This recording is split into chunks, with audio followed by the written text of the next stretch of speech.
there it is, ladies and gents. Woo! It's time to have some fun. Just came back from watching Thor: Love and Thunder. Don't worry, no spoilers here, so I ain't gonna butcher it for you. Go out and watch it though. Definitely a fun movie. Let's get this show started. Here we go. Shut up and sit down. Look, a business can give you everything you want in life: prestige, wealth, freedom. It can also take everything away from you. This show is for those who are willing to take that risk. These are the real life stories of entrepreneurs. But before we start, I have one small favor to ask. Please leave a comment. It can be advice, critiques, tips, feedback, or share this with someone because your engagement is the most valuable and most powerful form of social currency. So thank you, and welcome to another episode of Business Bros.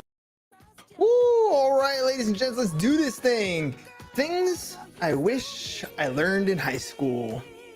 I bet you there's a ton, huh? I mean, I know personally there's a ton of stuff. I'm rounding 40 this, I'll be 40 next month, almost a little less than a month now, like 30 days or something like that. And in my own life experience, there's a ton that I'm like, nobody prepared me for that. And I know there are many of you who feel the same way. So a little background on myself, first of all. For those of you who don't know, I teach a high school course. I teach high school math, but I teach one called financial algebra. And I get to sit in with students, and these are the kids that have been struggling, let's say, in math for most of their high school career. And so they come to this class hoping to get this last math credit to graduate. And so I take a different approach, right? I'm like, look, these kids didn't have the greatest ease in a high school academic experience. So what if I can do something a little bit different? What if I can have some fun with these kids, give them some math skills, but at the same time, give them some life skills, some things that are applicable. See, at school, we always talk about college and career readiness. And I think most of the classes that are out there are focused on that college readiness, not as many focused on career, right? And a career, for the most part, when you ask an academic what a career is, they're talking about a 9-to-5 job. But that's not the only opportunity out there. There are different opportunities in different ways. So let's just jump into these things. And so basically that's the idea, right? So I want to bring some additional things into the classroom, and life skills are some of those things. And I came across this article that listed 70 different things I wish I knew or learned in high school. And I pulled like 10 or 11 of them. That's what we're going to be talking about here today. Usually what happens during a high school year, towards the beginning of the year, we have a couple weeks of getting to know the students and doing that sort of stuff. And then we have this open house, right? So essentially parents can come in and like a back to school night type thing, right? And so when I explain what this class is, I always get parents coming back and saying, man, I wish I had a class like this in high school. There's so much I wish I would have known. And so I'm going to bring up number one here. Number one is there's more than one path in life. And so when I'm sitting here and I'm explaining to parents that this is what I'm going to teach your kids, they're going to learn about, how to buy a home, how to buy a car, different financing terms. We're going to talk about taxes. We're going to talk about auto insurance. We're going to talk about all these life things. And they always come up with, man, I wish I had that kind of class in my high school career, because they've gone on a different life path. Like each adult, once they graduate, they realize as life goes on that high school wasn't the end. It was just the beginning. And oftentimes, most of us, when we graduate high school, we don't really know what we want to do in life, right? I mean, there's some of you who have a good idea, some of you who have that perfect vision. I'm going to be a doctor. And then you just continue to go to school until you become a doctor, and that's your goal in life, right? Or I often talk about my wife. She wanted to be a teacher since she was little. And that's exactly the path that she went on, and she made it happen. But most people aren't like that. Most people have a general idea of things they like to do, but life kind of pushes them in certain directions and kind of guides them. And then they kind of hopefully find a groove of something that they like. But there's more than one path in life. The idea of success is different for each individual person. Where one person might want to be, a stay-at-home mom and raise family. That's a great success story for them. That's one of life's paths that is available to that person. Another guy wants to be the best real estate agent, and he goes out and he does that thing. Or an entrepreneur, a Jeff Bezos, go out and build a major company. That's their path for life. But not everybody knows what that life path is going to be. We just know that there's many. And I think if we make that that clarity for our students to understand that there is no exact path. There are recommended paths that you can go on. These are paths that, most people have gone, the college route and to get a job. That is a path, but it's not the only path. And if we can open their eyes to different opportunities, I think it makes a huge difference. All right, number 2, a good career involves more than just a high salary.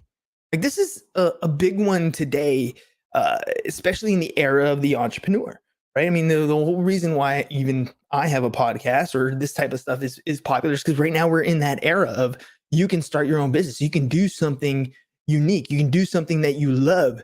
We went through that COVID period where all of a sudden showing up to work wasn't the norm anymore. It was working from home or hopping on a camera and doing the Zoom type call, right?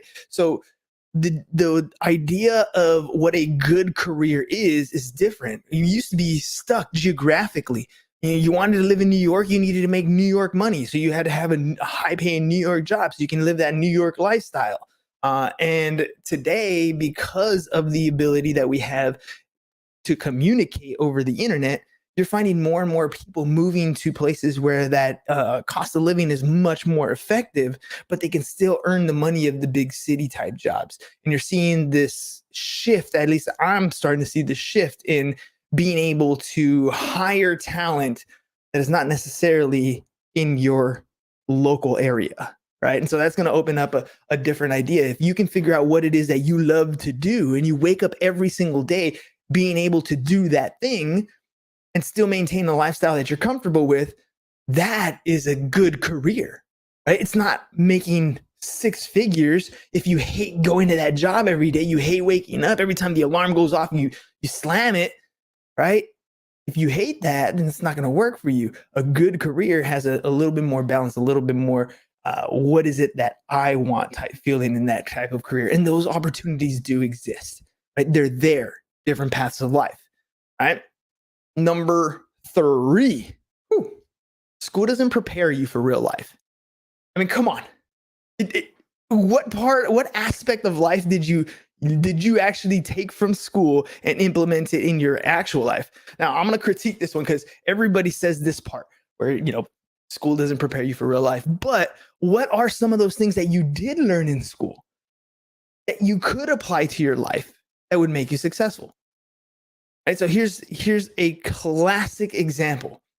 When I talk to my peers and we talk about and start reminiscing, a lot of times we go back to that time frame where it was high school and college as some of the greatest years of our lives. Partially because we were younger, right? And those are always the times that we reminisce about. But we feel like we have been accomplishing more during those times. We feel like we had a purpose. And a lot of it is because of the structure that was built in with school. I mean, we knew exactly what time it started. You knew exactly what you had, what book you needed to bring. You knew exactly what your assignments were, what your expectations were. You knew, like, by the minute. You knew that the bell was going to ring as you were looking at the clock, watching that little second hand go. You knew exactly when the bell was going to ring. You had structure in your day. You had expectations set in your day. And see, what school doesn't prepare you for real life, when I see this, is because they don't tell you that in real life, nobody sets your expectations. Nobody's telling you where you have to be and what you should be working towards and when you have to get it done by, except when you get a job.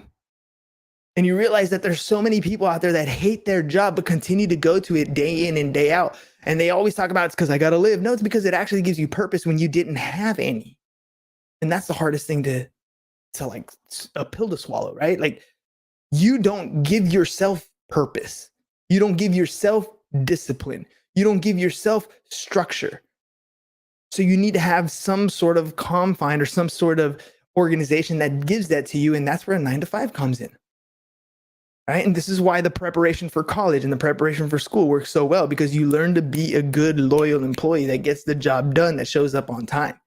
So school doesn't prepare you for real life, because if it's only training you to be a good employee, it doesn't show you the opportunities out there to take advantage of different economic times, to take advantage of different investment opportunities, to take advantage of, managing your budget, giving you the opportunities to change your life, start a side hustle, do these things. School doesn't prepare you for that. It prepares you to be a very good employee, to have very specific knowledge in something, right? That's not bad, but understand that that's what it does, right? That's very good, because I don't know about you, but if somebody's gonna be working on my brain, open up my skull and work on my brain and have surgery, I want that person to be very knowledgeable, and that's what school comes in. I get sued, I want to hire an attorney, I want one of the best attorneys, one of them is very knowledgeable. So for specialties like that, yes, the education path is perfect because it's going to teach you exactly that that's the way. But again, life has different paths. And school doesn't prepare you for the other paths. Most people are not going to be doctors, are not going to be lawyers, are not going to be those professionals. So there's other ways to do that. Find that career that makes you happy, and hopefully you start to learn a little more, or at least I get to prepare my students a little bit more for real life. Just to let them see that, look, there's this other opportunity. My goal, by the way, I was telling James actually this on the way home from watching Thor, which is an awesome movie. Again, go see it. I was telling him that my goal is to take all this podcasting stuff, all this business stuff, and try to wrap it inside my class time. So if I can do that this year, that'd be awesome, to be able to conduct interviews, like podcast interviews like this with entrepreneurs, but not only to have the content that we do like this normally, but to be in front of a live audience so that my students are watching the interview, but have the ability to ask an entrepreneur a question. I mean, how cool is that? That's another person's life, obstacles, things that they had to overcome, and to hear that other person's opinion and their story, that could open the minds to my students to see a whole different life, a whole different opportunity, to prepare them for real life. That's the goal. We'll see how it works out this year. I'm gonna try to implement that. So here's to that one. All right. Number 4 here. No one in the real world cares about your GPA. Oh man. Oh, I love when we talk about debt to income ratios in the classroom. We start talking about debt to income ratios. And for those of you out there, this is where we figure out how much your total debt is. Right? This is money you've promised to somebody else, right? So when you buy a car and you don't pay cash, you finance it, you've promised that money to somebody else. That's a monthly payment. When you use a credit card, you're promising that you're going to make your monthly payment to MasterCard, Visa, Discover, American Express, whatever it is. You've already promised, you've obligated your money to a debt obligation. So we add up all those debt obligations, debt to income ratio. We divide those monthly debt obligations by your monthly gross income, and we get a ratio. How much of the money you make is already promised to somebody else? And if you already promised more of the money that you make, more than 36% or 50%, whatever the debt to income ratio is for lenders, then that'll qualify you or disqualify you for a home loan mortgage, right? And so when we're talking about debt to income ratio, part of the questions that always come up is, what about a credit score? How does my credit score implement it? And this is where I always talk about the real world doesn't care about your GPA, right? Because when you go to apply for a bank loan, whether it's a car loan or a credit card or a mortgage, whatever it is, they're going to pull your credit report. And that is your real life report card. See, the report card you have in school, it just says that you turn in your homework on time, that you do okay on tests or you do well on tests. That's what your GPA says. You did your work and you pass some tests. But in real life, I don't care if you do the work or pass a test. I want to know if you're going to pay me back, right? That's really what I want to know. And so your credit score is dictating how good you are at borrowing money and paying it back. If you borrow money and you pay it back consistently, then you're going to have zero problems because your credit score is going to be nice and high. If you borrow a lot of money, but you don't pay it back, you have a bad history of doing that. Think about it. If you had a friend, right, or a family member comes up to you and says, "Hey, can I borrow $500?" You're like, "Oh, I don't know if I want to. All right, I'll let them borrow $500." And that person never comes back. They never pay you back that money. How likely are you to lend them money the next time they ask? Hopefully you don't, right? Because you know now that when you lend that person money, they are not good at paying it back. You would give them a low credit score. You would bring their real life GPA low because they don't have a good habit of paying back. Now, switch that story around. Let's say this person did pay you back, and then they ask you again later on. You are more likely to lend them the money if you have it because they have a history of paying it back. Their credit score is higher. Where in that scenario did you ask them for their high school transcript? or their, college transcript to see what degree they had. You didn't, because it is irrelevant. Your high school GPA matters to no one other than other academics. It just helps you get into college. Great. Try using your GPA in a job interview. They don't care. Show me your experience. Show me that you've done something before. I want to see evidence that you're actually making it happen. Then we'll talk about hiring you, bringing you on, whatever it is. That's what a resume in an interview is. The real world doesn't care about your GPA. It just doesn't. Here's another thing that I tell my students, and some of your parents might get mad or whatever, but here's what it is. And if you heard it before, C's get degrees. When you're in college, if you get a C in a class, that's cool because you're getting a degree. But in high school, C's get degrees, but D's get diplomas. You don't have to get an A. I encourage my students to always get A's. I encourage them to always do their best. But there's going to be some stuff that it just doesn't click. For me, it was chemistry. I tried twice. It didn't click for me. And I know there are other people out there who have the same struggles in math, or the same struggles in English, or the same struggles in whatever it is that course is. They'll try. It just doesn't click for them. And it's okay if you don't get an A, but still put in the effort, because the struggle is where the learning happens. And if you get a C, cool. If you get a D, it sucks, but cool, you passed. C's get degrees and D's get diplomas. But in real life, nobody cares about your GPA. All right, number 5. Here we go, number 5. Failing isn't something that should be avoided at all costs. Oh, man.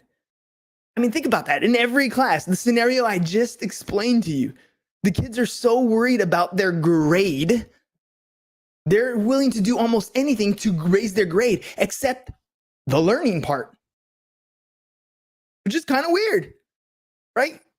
How shifted are our priorities? Because we're so afraid to say, hey, you failed. Hey, man, you know what? You shouldn't fail. Failure is bad. Repeating the class is bad. Failing kids are no good. They're not going to succeed in life. And that's just not true. The reality is, no matter what you decide to do in life, at the beginning, you're going to suck at it. You're going to struggle. Look, if I'm talking to my peers right now, the older peoples, right? These 30, 40 and up club, how many of you feel like you're out of shape? How many of you feel like, I know I need to be moving more? And then maybe in your mind, you actually click over and you're like, all right, I'm going to do this. And you go out and you work out day 1, day 2, and day 3, your body's hurting. You're sore. But this is exactly what you're doing. You're working your body to its failure point. It's controlled failure. I love how Will Smith said that, actually. He talks about how working out is controlled failure. You work your body to the point where your muscles can't go any further. You break them down, and that's how they rebuild. The failure is the learning process. The failure is how you build and you get better. Failure is something we should encourage. You should fail a lot more, fail faster. What is it that you don't know, so we can identify that, and then you begin to learn. Then you begin to defeat the problem. We're so worried about sitting in comfort, we forget that the discomfort is where change happens. That's where your body changes. That's where your habits change. That's where your solutions happen. Failing isn't something that should be avoided at all costs. It's something you should work toward and accept, and it's just part of the process. Number 6, beating yourself up over mistakes only wastes time. And we're teaching our kids, by the way, that failure is a bad thing. And so what happens? They take a test, and maybe it's the first test of the semester, and they get an F. And what happens?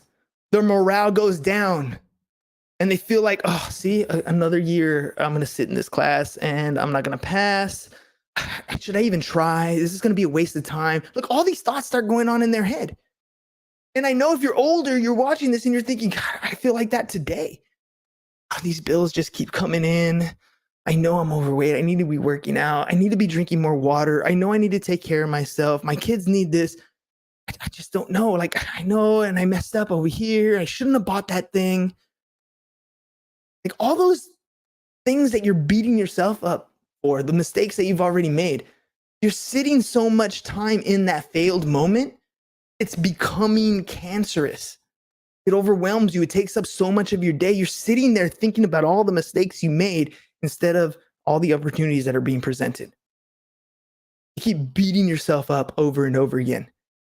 Depression lives in the past. As long as you keep reliving that past moment, you will always be depressed. You will always struggle. It's hard, but the only way to move forward is to just let it go and move. You made the mistake. What did you learn from it? Make a choice and move forward. You can't take it back. I know I just watched Thor, and in this Marvel universe, we can, get some Pym particles and go back in time and make some changes. It doesn't work for us in real life. And if it was something possible, we just don't know about it yet. You can't go back and fix it. You can't go back and change it. Learn from it. No matter how painful it is, don't experience that pain without some sort of reward.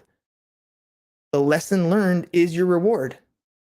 Even if it's somebody who you love that passes away, what did you learn from this person? How did they make you better? What are some of their greatest qualities that you can implement in your life? Look for the lessons and stop beating yourself up. You can't make that change.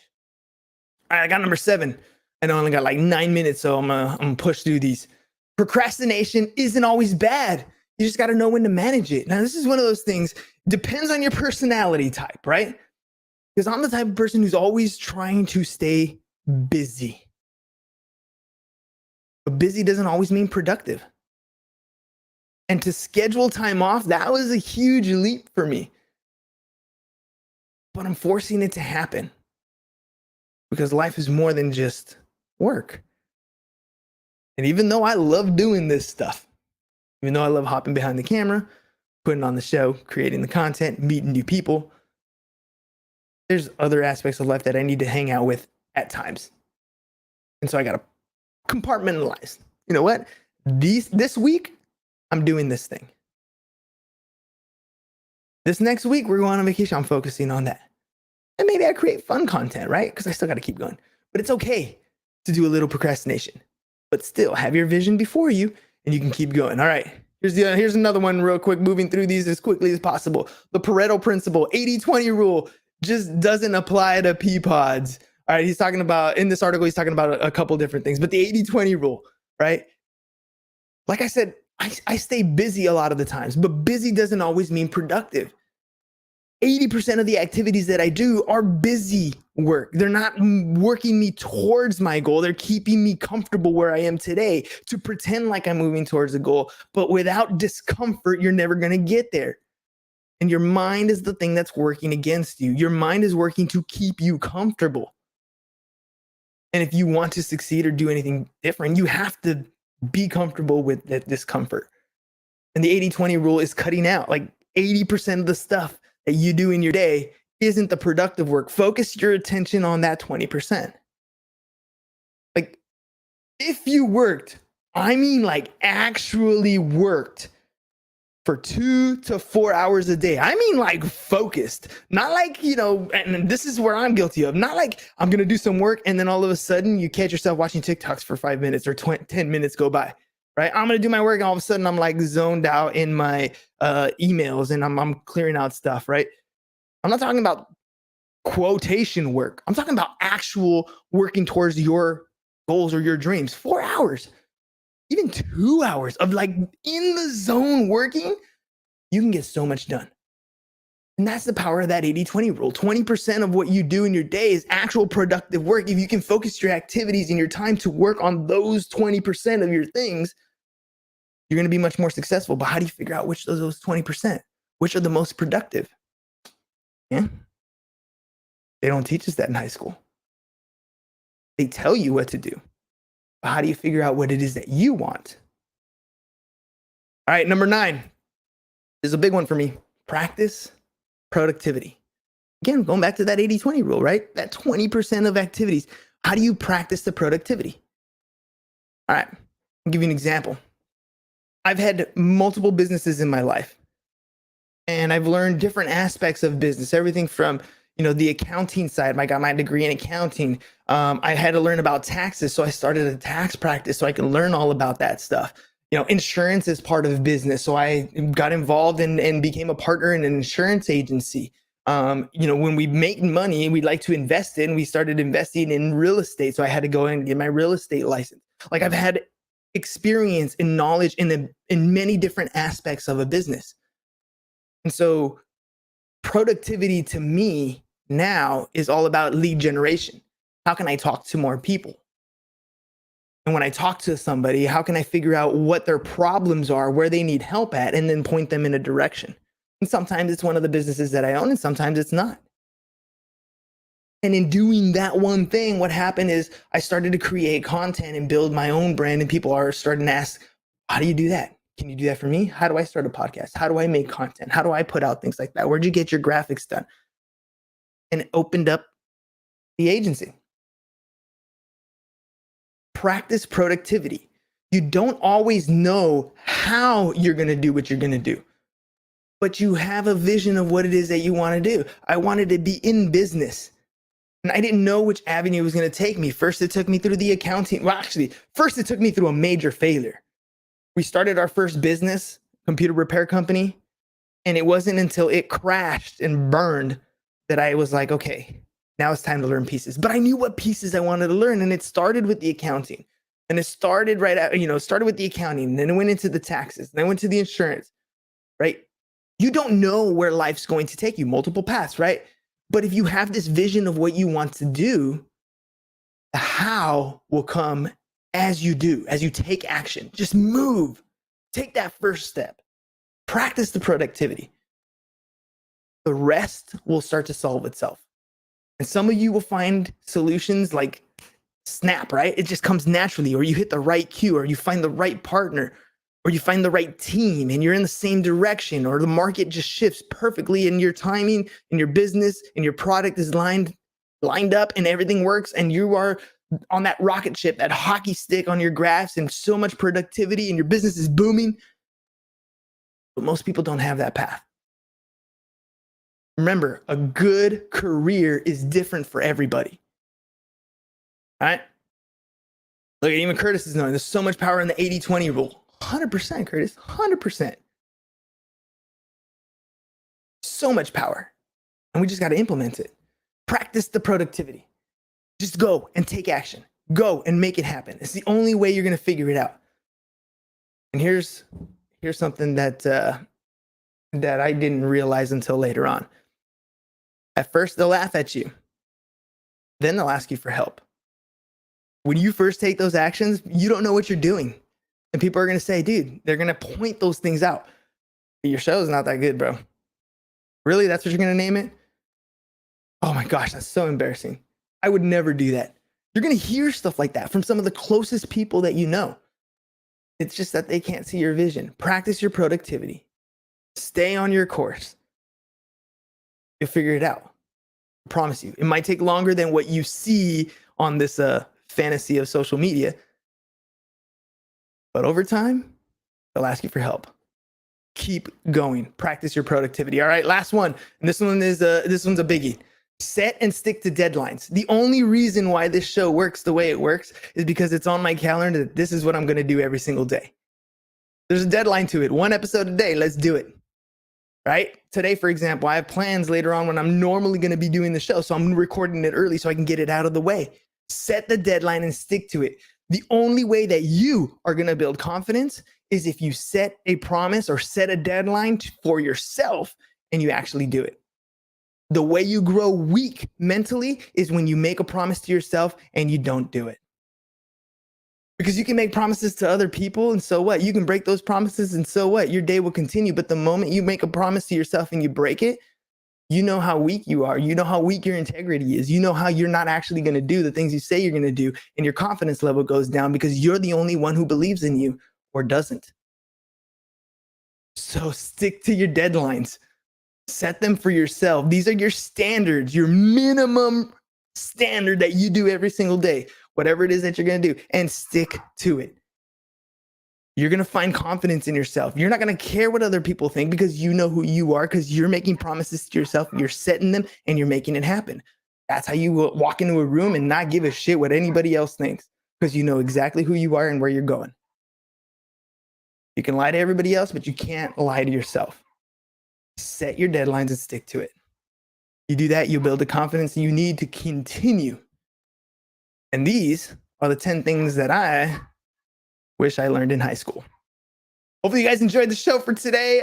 If you guys have any questions, or of course, if you have any ideas that you want to throw at me, because maybe there are things I can implement in my classroom, I welcome them. Leave me a comment, give me a thumbs up, whatever it is. Because again, your engagement is the greatest social currency out there. And if you spend it with me, I'm very honored and very grateful. We'll see you guys again next week. Peace, and we're out. It's over. Go home. Is your business in need of marketing? Try starting a podcast, but not just any podcast. Podcast like a pro. We can show you how to take your business from being invisible to becoming a brand people trust. Go to www.businessbros.com.